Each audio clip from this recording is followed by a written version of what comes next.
What's up YouTube, this is Dennis Panuta for tutorials.eu. In this video you are going to learn how to use the break and continue keywords. And they are really important when it comes to loops, but also if statements, and in general they just allow you to change the flow of your code and how it's going to be executed.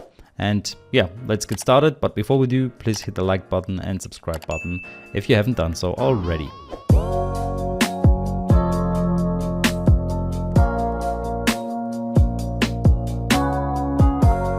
Those two keywords are super useful when it comes to for loops or loops in general, because they allow us to get out of the current iteration or get out of the for loop entirely if a certain condition is met. So here I have this for loop. Let's just use a print statement here where I'm just going to print I. So this will print all the way up to 19. So from 1 to 19, let's look at it and we can see 1 to 19. So that's cool and all. So now let's look at what we can do with the break keyword. So what I'm going to say is, let's divide I by 2 and then check if that is going to be 5. So basically at 10 that will be the case, and in that case break out. So just break, which means that finish this for loop or don't iterate through the for loop anymore. Basically continuing the code down here. So print done with the loop.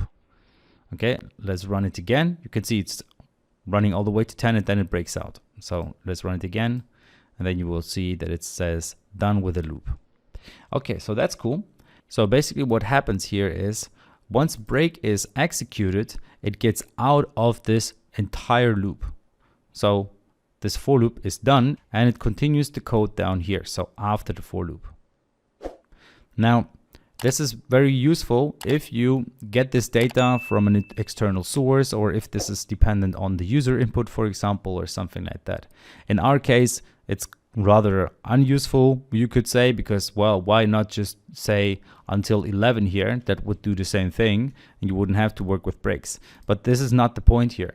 The point is really that you can use the break keyword in order to jump out of a for loop or a when expression when a certain condition is met. And that would usually be a condition that you have no control over, that is either random or has to do with data that you get or something else. Okay, so that's the break keyword. Now let's look at the continue keyword. And therefore I will need to push this print statement further down. And now let's use continue, like so. Okay, let's run it again and see what's gonna happen. So you see 1 to 9 is there. There's no 10, there's no 11, and then it goes from 12 to 19 and it's done with the loop. So what happened here? The thing is 10 divided by 2 is going to be 5, right? So 10 divided by 2 is 5. So this if statement is true. So it goes into this continue. What continue then does is it says, okay, stop with the current iteration and go to the next iteration.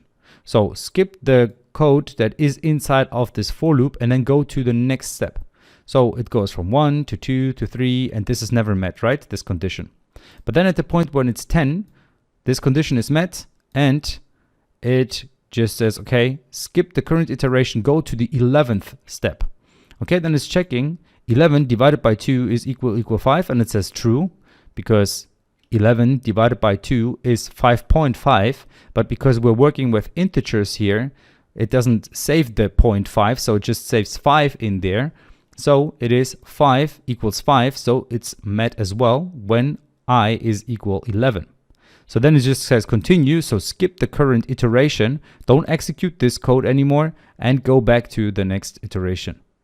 Okay, so that's basically what's happening here. It's super interesting, but yeah, that's really here. So 10 divided by 2 is 5, and then 11 divided by 2 is 5.5, which is 5 in terms of an int, because integers cannot store this 0.5 thingy, right? So it just cuts off whatever comes after the dot, it cuts it off, and that's why the 11 is not appearing here either. So just continue through it, basically skipping this part where the value is actually being printed onto the console. All right, and that's pretty much it for the break and continue keywords.